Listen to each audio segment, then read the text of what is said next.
नमस्कार दोस्तों, स्वागत है आपका साइट फॉर वर्ल्ड के ऑफिशियल लर्निंग प्लेटफॉर्म पर, जहां स्टूडेंट्स और जॉब सीकर्स के लिए करियर, टेक्नोलॉजी और प्लेसमेंट से जुड़ी इंडस्ट्री ओरिएंटेड और प्रैक्टिकल नॉलेज दी जाती है।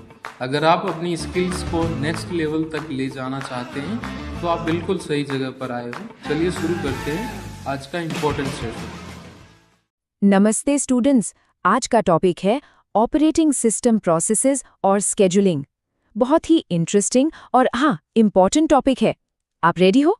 फोकस मोड ऑन है ना? मोबाइल साइड में रख दिया? स्क्रीन पे पूरा ध्यान है? चलो फिर शुरू करते हैं। तो ये है आज का अपना रोड मैप। सबसे पहले समझेंगे कि प्रोग्राम और प्रोसेस में आखिर फर्क क्या है। फिर देखेंगे एक प्रोसेस की पूरी लाइफ साइकिल। उसके बाद प्रोसेस के आईडी कार्ड यानी पीसीबी को समझेंगे। फिर मिलेंगे सीपीयू शेड्यूलर से जो सारे डिसीजंस लेता है। और आखिर में एफसीएफएस शेड्यूलिंग को एक्शन में देखेंगे। एकदम क्लियर प्लान है, आगे बढ़ते हैं। ओके, तो पहला और सबसे इंपॉर्टेंट कॉन्सेप्ट, ये एक ऐसा सवाल है जो इंटरव्यूज में बहुत ही कॉमन है, इसलिए इसको बिल्कुल ध्यान से समझना। कभी सोचा है कि कंप्यूटर एक ही टाइम पर इतने सारे काम कैसे कर लेता है? आप गेम खेल रहे हो, बैकग्राउंड में म्यूजिक भी चल रहा है और साइड में चैट भी ऑन है। ये कोई जादू नहीं है, ये है ऑपरेटिंग सिस्टम का कमाल। और इसके पीछे का जो सीक्रेट है वो है प्रोसेस। ये स्लाइड सारे कंफ्यूजन को दूर कर देगी। देखो, सिंपल भाषा में प्रोग्राम एक पैसिव चीज है, जैसे आपके हार्ड डिस्क पर रखी हुई एक फाइल। ये बस इंस्ट्रक्शंस का एक सेट है, बिल्कुल एक रेसिपी बुक की तरह। लेकिन प्रोसेस उसी प्रोग्राम का एक्टिव रूप है, जब वो मेमोरी में लोड होकर रन होता है। जैसे रेसिपी को देखकर एक्चुअल में खाना बनाना, वो जो कुकिंग का काम है ना, वही प्रोसेस है। इस एनालॉजी को थोड़ा और आगे ले जाते हैं तो जो कुक है वो है हमारा सीपीयू और जो इंग्रेडिएंट्स हैं वो है हमारा डेटा। सिंपल है, प्रोग्राम रेसिपी है, प्रोसेस कुकिंग है। तो अभी क्या सीखा? एक प्रोग्राम जब तक डिस्क में पड़ा है वो पैसिव है, बस एक रेसिपी। जैसे ही उसको एग्जीक्यूट करने के लिए मेमोरी में लाया जाता है वो एक एक्टिव प्रोसेस बन जाता है। समझ आया? ये फाउंडेशन एकदम क्लियर होना चाहिए। अच्छा, अब जब एक प्रोसेस बन जाता है तो आगे क्या होता है? उसकी ना एक पूरी लाइफ साइकिल होती है। जैसे हमारी लाइफ में अलग अलग स्टेजेस होते हैं, ठीक वैसे ही एक प्रोसेस भी अलग अलग स्टेट से गुजरता है। चलो देखते हैं। ये हैं वो 5 स्टेट्स। सबसे पहले न्यू स्टेट में प्रोसेस क्रिएट होता है, फिर वो रेडी स्टेट में आकर सीपीयू के लिए वेट करता है। जैसे ही सीपीयू मिल जाता है वो रनिंग स्टेट में चला जाता है और उसके इंस्ट्रक्शंस एग्जीक्यूट होने लगते हैं। अगर उसे किसी आईओ ऑपरेशन जैसे फाइल रीड करने का वेट करना पड़े तो वो वेटिंग स्टेट में चला जाता है। और जब सारा काम खत्म तो टर्मिनेटेड स्टेट में आकर उसकी लाइफ साइकिल पूरी हो जाती है। स्पीड ठीक है या फास्ट लग रहा है? फोकस बना हुआ है? चलो एक सिंपल सा सवाल, अगर आपके पास एक सिंगल कोर सीपीयू है तो एक टाइम पर कितने प्रोसेस रनिंग स्टेट में हो सकते हैं?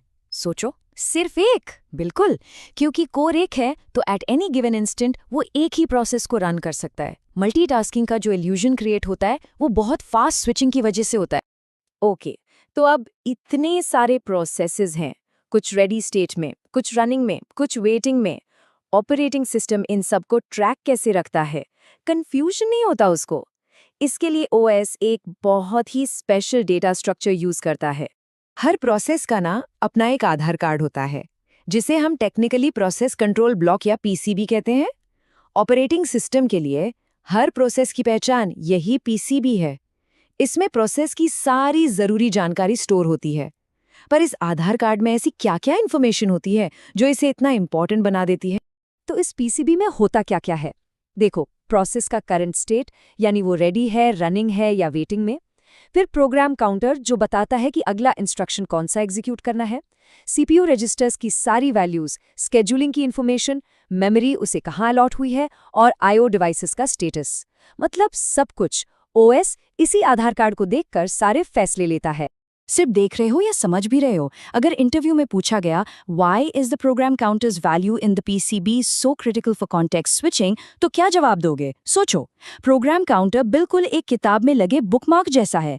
जब ओएस एक प्रोसेस P1 से सीपीयू लेकर P2 को देता है तो वो P1 के बुकमार्क को यानी प्रोग्राम काउंटर की वैल्यू को उसके पीसीबी में सेव कर लेता है, ताकि जब P1 की बारी वापस आए तो एग्जीक्यूशन ठीक वहीं से शुरू हो जहां पर रुका था। ये कॉन्सेप्ट भूलना नहीं है। माइंड इधर ही है ना?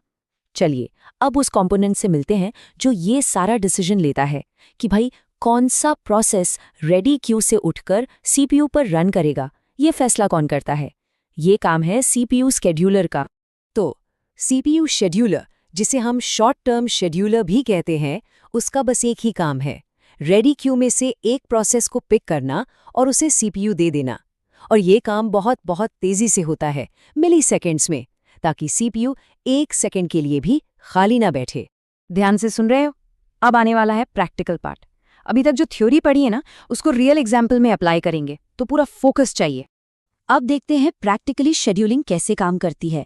सबसे सिंपल शेड्यूलिंग एल्गोरिथम से शुरू करते हैं, FCFS, यानी फर्स्ट कम फर्स्ट सर्व्ड। जैसा नाम वैसा काम, जो प्रोसेस पहले आएगा उसे CPU पहले मिलेगा। ध्यान से देखना स्क्रीन पर, ये हमारा प्रॉब्लम है। 3 प्रोसेस हैं, P1, P2, P3, और उनका बर्स्ट टाइम दिया गया है। बर्स्ट टाइम मतलब उन्हें CPU पर कितना टाइम चाहिए। तो P1 को 24 मिलीसेकेंड्स, P2 को 3 मिलीसेकेंड्स और P3 को भी 3 मिलीसेकेंड्स चाहिए। मान लो तीनों इसी ऑर्डर में आए हैं, पहले P1, फिर P2 और फिर P3। अभी आप क्या करोगे? वीडियो पॉज करो और खुद से ट्राई करो। देखो, P1 तो आते ही स्टार्ट हो जाएगा, तो उसका वेटिंग टाइम 0 है। तो P2 और P3 का वेटिंग टाइम कितना होगा? खुद से कैलकुलेट करो। गलती हो तो कोई बात नहीं, बट ट्राई जरूर करना। सिर्फ देखने से याद नहीं रहता, करके देखने से ही सीखोगे। चलो अब सॉल्यूशन देखते हैं। स्क्रीन पर गैंट चार्ट देखो। टाइम 0 पर P1 स्टार्ट हुआ, उसको 24 ms चाहिए थे, तो वो टाइम 24 तक चला। इसका मतलब P2 को पूरे 24 ms तक वेट करना पड़ा, तो P2 का वेटिंग टाइम हुआ 24। फिर 24 से 27 तक P2 चला। अब P3 की बारी आई और उसे P1 और P2 दोनों के लिए वेट करना पड़ा, यानी 27 ms तक, तो P3 का वेटिंग टाइम हुआ 27। सिंपल है ना? इस स्टेप का पर्पस समझ आया? FCFS का लॉजिक क्लियर है? तो अब ये सोचो, इस मेथड में सबसे बड़ी प्रॉब्लम क्या हो सकती है? लॉजिक समझ आया या सिर्फ देख रहे हो? सोचो, प्रॉब्लम ये है कि अगर P1 जैसा कोई लंबा प्रोसेस पहले आ गया, तो P2 और P3 जैसे बेचारे छोटे प्रोसेसेस को बेवजह बहुत लंबा वेट करना पड़ता है। इसे कहते हैं कॉन्वॉय इफेक्ट। ये बिल्कुल वैसा है जैसे आप एक नैरो रोड पर एक स्लो ट्रक के पीछे फंस गए हो और पूरा का पूरा ट्रैफिक स्लो हो जाता। तो एक क्विक रीकैप। आज हमने क्या सीखा? हमने प्रोग्राम और प्रोसेस के बीच का फंडामेंटल डिफरेंस जाना। प्रोसेस के 5 states, new, ready, running, waiting, terminated को समझा। PCB क्या है और वो क्यों जरूरी है ये देखा। CPU शेड्यूलर का क्या रोल है ये पता चला, और FCFS शेड्यूलिंग एल्गोरिथम को प्रैक्टिकली इम्प्लीमेंट करके भी देखा। समझ आया? क्लियर है सब? रिजल्ट चाहिए या सिर्फ सर्टिफिकेट? अगर सीरियसली सीखना है तो अब आपका काम है प्रैक्टिस करना। FCFS के और प्रॉब्लम्स लो, उन्हें सॉल्व करो, कॉन्वे इफेक्ट के बारे में थोड़ा और पढ़ो। प्रैक्टिस के बिना आगे बढ़ना बिल्कुल सही नहीं है। अच्छा, जाने से पहले एक सवाल, इसका जवाब कमेंट सेक्शन में ज़रूर बताना।